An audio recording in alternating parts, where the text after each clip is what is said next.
She has to prove she'll still take food. And she is. She's eating them. She's not spitting them out. Good. Good. Very nice. Super. Very nice. Good. Okay, done. Now I can tell her she's done, so I can hand her back the toy. And you'll see if you can get one toy and food switch. It's not easy when they're strong and they're yanking on you. You might even have to work them up against the wall. Like if they want to pull back and overpower you, put them into the corner. They can't go anywhere. Aida. Get it. Rotator cuff. Good dog. Good. And try to get your leash in your toy hand while you're playing. I'm going to put you up against the wall. Get it. Yeah.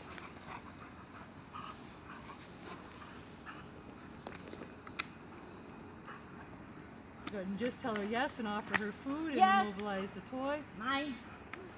Good, just Good good, girl. super. Good girl. Good. And after she eats it, she could have the toy one more time and she could carry it out. Now believe me, that puppy is strong. Like when she's tugging, she's not playing around. She is tugging.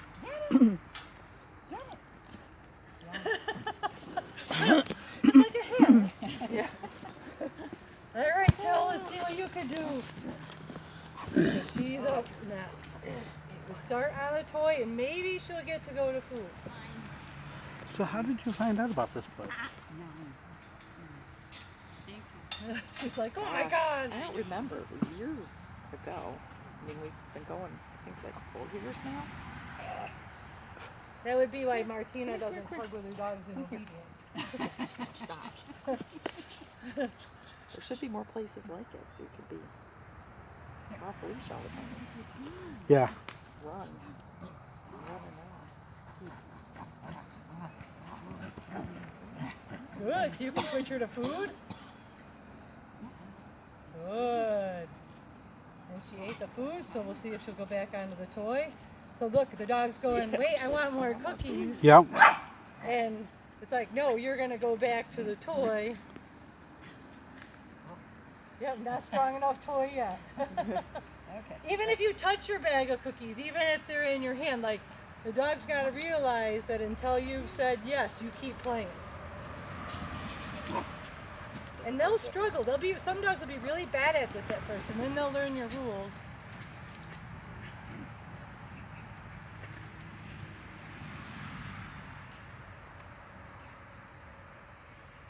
You can see Tilly was like, I tugged enough, give me a cookie. It's like, nope.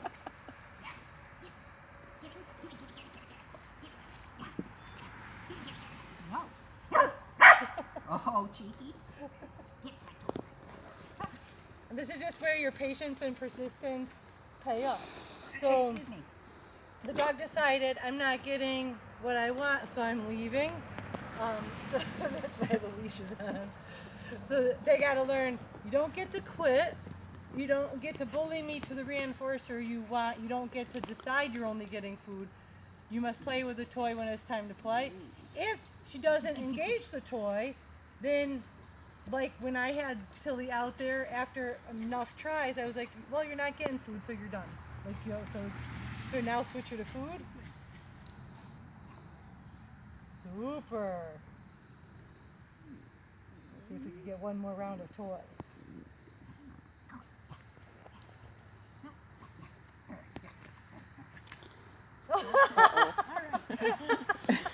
We have 2 toys now.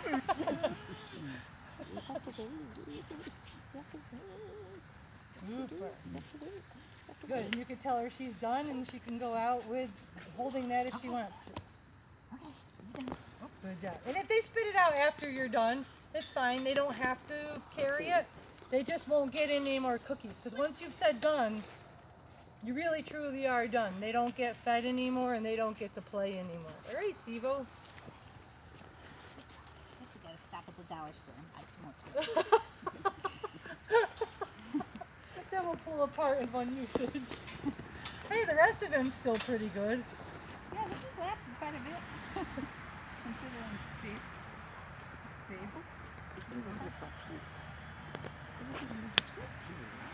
Steve plant.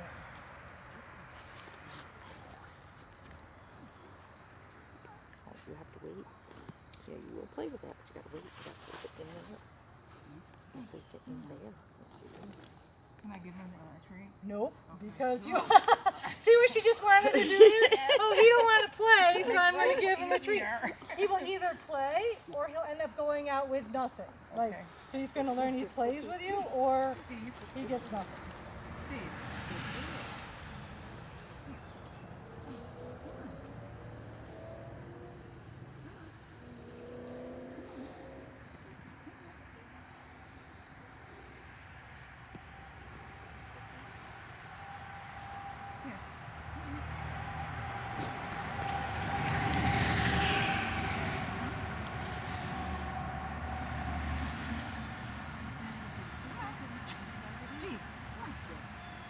So just tell me son and take him out. Okay. So no treats, no, he didn't engage the toy. So all he got in that session was just nothing. Like, that was just nothing. If he just wanted to sniff around, all she wants to learn to do is to stand still in that one spot and not let him keep exploring the area. It's like, oh, well, I would correct the sniffing, wait for him to look up and be like, hey, do you want to play now? Because there was nothing there other than him saying, I want to just smell. He just didn't want to engage her. So we'll see what Geo does. You didn't I do know it. he likes his toys. No. And don't feel bad if they have a crappy first round at it because they don't know the rules yet.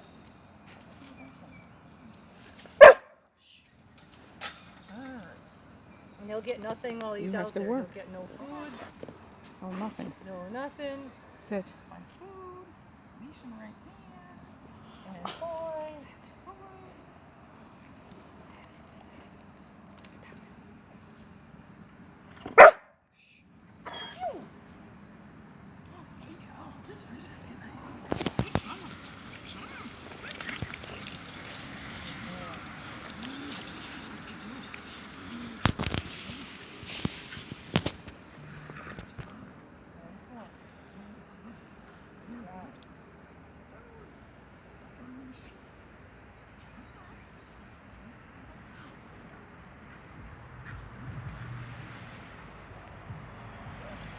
Playing nicely to see if he will take the food. Yes.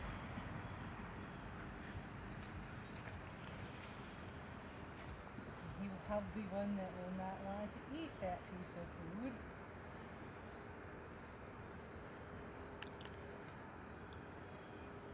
And he's like, no, play more play. I want to play more. And I told. And he hasn't swallowed that yet. Just there. Now you can play. Good. He held it in his mouth for a second. Of course not. Oh, Well, now it's out. he can keep playing. Jacked up water and whatever else was in there. Some food. Good thing you didn't eat breakfast. Good job. Really good. Boy, did you go to another piece of food? Yes.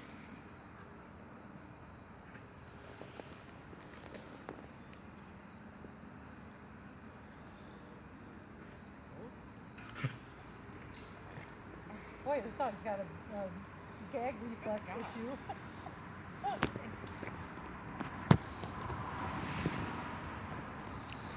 Let's see if he can play again without choking.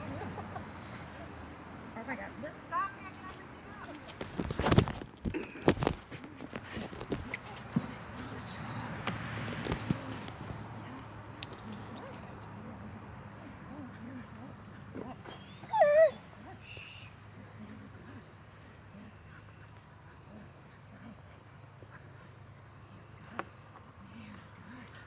Let's try one more piece of food and Yes. see if we can make a transition. Wow, that was nice to see. But he doesn't get to touch it until you tell him he can touch it. Hopefully this dog learns how to swallow. Good. Good. And then he could carry that out. That was nice. You actually did get one solid, like, true trade from one to another. What? Good job, good job. Okay. So, as we work through toy play, and we've got both options, what your dog is tugging on also will help or hinder you. So, the stronger of the tugger the dog is, the harder the object should be hardness. So, like, this is soft and squishy. So, the stronger the dog is tugging, you want to buy toys that are designed for hard mouth tuggers. If your dog is soft mouth, stay on softer things because they're not going to want to grip onto something that they find is a challenge. They should grip onto something that they find is easier to grip on. And I want to make sure whatever item I'm tugging with, that it's easy for me to lock it down or immobilize it if I have a dog who's tugging very vigorously. So Aida's like big giant frisbee. She loves that. That's hard to get a grip around for human hands. Like that frisbee is so wide. To lock that down, it's hard to get your fingers around it to say you're not pulling on this anymore. So super toy just may not be the best one to tug with if you're finding it a hard time to lock it down. When we do get to the point for them where we ask them to drop a toy or to give it up, we have a few different commands for them that I use. If the dog takes something without permission, I put a toy on the ground and I say, what I want to do is say sit and then say get it. But instead of the dog sitting, it just dives right on it. First I'm going to say I don't think so, or no you don't. And then I'm just going to use a very, very simple drop it cue. Just drop it, meaning that's not part of our game. If I actually tell the dog to let go, and they're going to get the same toy back, that's when I will tell the dog to out, or any other word that I want to use. And that means for them that if you let go, you will get it again. If I tell you to out, it's a contract with the dog that if you give it to me, I will reactivate it with another get it, so that we're getting rained on if I leave. So that the dog realizes that giving something up isn't equal to losing it. So I would never tell the dog to out and then put it in my pocket and put it away. What I would do is at the end I would tell the dog it's yours, and I would let them keep it, like I said, as long as they want it until they spit it out on their own. But I don't let them take it to the ground and take it apart. So they're on the leash so that they don't learn that bad habit of doing that behavior. For working dogs, you need a third type of out, which it means let go of what you have and immediately start to bark. So I have a casual drop it. I have an out, which just means let go, which I also use off of like retrieve items. And then I've got a third cue for the dog that means let go of the toy, but give me some demand barking to get it back. And I will cover that when necessary. So right now you just need the casual, like drop it. I do not lie to my dogs. I do not tell my dogs to leave it and then tell them they can get it. Because leave it for my dogs is an absolute, you're never going to have that. So, you know, my puppy who decides to like counter surf and look for something up there, leave it means no chance in hell. It's not yours ever. So I'm very careful that my toys don't, or my food don't become conflicted with. So if I had a target on the ground with a cookie on it, I don't want to put the cookie on there and say leave it and then say get it, because what happens later when I say leave it to something, the dog's going to think or predict the next thing it's going to do is, well, I have to leave it only for a moment and then I get to get it. And so if we're, you know, we're at a trial and they see somebody else's stuff and I say leave it, that means it's never yours. Because as they use more play, they're going to have to witness each other play. Some dogs get really wound up about that. So if my dog is out here watching another dog play and it decides to start to act like a brat, and I say leave it, that's a clear sign to that dog that that toy out there with that person and that dog is none of your business. Shut it down. Just, you're not getting it. And the dog, oh, okay, not a problem. But I don't want to say leave it and then give them something of my own, because then if I tell them leave it out here while they're watching a dog out there, they're going to think, it's going to load them. Right. They're going to be like, oh, you're just frustrating me. I'm going to get to go and join that party. It's like, no, you're not.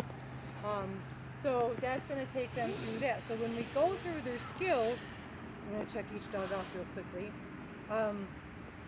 And I say to you, your dog needs a little bit more energy, use a toy. Or if I say your dog needs a little bit more self-control, use food, you'll understand that to prepare them for that, you have a job to teach your dog to switch back and forth from toy to toy and from toy to food. If your dog loves food, tugging is physically not in the cards for you, because I understand people have bad necks, bad arms, bad backs, bad whatever. If the dog is tugging is physically not good for you, then you can stay on food the whole time. What we will need to do, however, so that we can get more drive to food, is to be able to get a toy that you can put food in. So they have Velcro pouches and they have those lotus balls that, they're Velcro balls, you put the food in and then you close them up. You can throw it because you're going to need something that's going to go a distance. And I can't just take a piece of kibble and fling it into the grass. Dog's never going to find it in a timely manner. I mean, it'll use its hunt drive and eventually track it down. So if you're not going to tug, I'm good with that. So don't leave thinking, oh, I got to tug with this dog. No, if you're going to tug, teach it right. If you're not able to teach it right, or the dog is too strong, or you are too broken, and that's not an insult, because I get it. It's like there are times that you're just not going to tug. Don't fake tug, because the dog will Take a learn to shower before you overpower come. you That's the problem. if it I thinks shouldn't that, have. like, if I've got to walk in with the toy up here, no, the toy's here. Don't touch it, dog, until you're here, get it. So I don't hide things from them, just make sure that they have the self-control with it. So he didn't play on his first attempt in there. And that's fine. It may take him, you might get him home and he does it just fine. The key to Steve is going to be to try to train him in, like take him to some parks and stuff and work with him off the property so he learns. And when he gets out of the car, he's able to work. Different. You already have started the game. So in each of these tins are all 4 scents that AKC uses for scent detection work. It's birch, anise, clove, and cypress. It's not important to you at this time. You can teach your dogs to scent anything. You just choose a scent and imprint them to them. There's 4 different smells in here, but dogs are capable of discerning each individual smell. If you sniff this, you would smell some are a common, it's gross, so don't. Or one scent would predominate over the other ones. Like for me, I hate the smell of anise. I hate red licorice. I won't drink sambuca. Like I hate it. So to me, it's a repulsive smell. Other people love it. They're like, oh, best smell ever. If I have anise in this tin with something else and I smell it, I will smell that over anything else because I just don't like it. The dog smells each individual scent. So what they learn by sniffing this tin and getting rewarded is that those smells bring reward. So I can show the dog the tin, it sniffs it, and I could say yes, and I want to put the food as close to or right on top of the tin for them to eat it. So if it's in my hand, I have to make sure they don't eat the tin. Please don't let them eat the tin. So I'll grip the tin, they'll sniff it, then I'll put a little piece of food on it or in my hand right next to it is totally fine. And I do that 6 to 8 times and the dog goes, oh, these smells are super exciting, they pay me.